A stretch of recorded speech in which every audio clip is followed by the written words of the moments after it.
Hey everyone, I'm here today to talk about a beacon of hope in a time of darkness, a story of resilience and courage.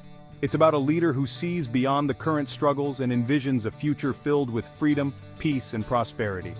This is the story of Chamisa and his bold stand against oppression.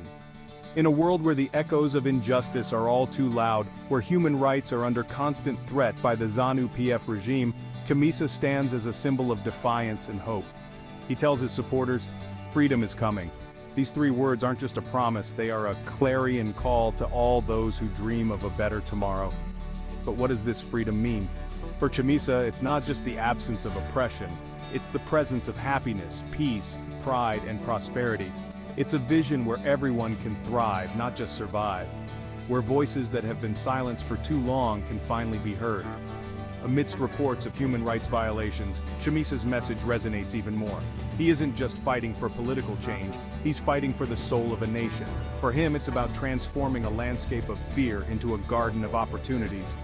So, to everyone out there fighting for their rights, remember Chamisa's words, freedom is coming. It's a reminder that the night is darkest just before the dawn, and that the fight for justice is never in vain. Stand strong, keep the faith, and together, let's move toward that beacon of freedom, happiness, peace, pride, and prosperity.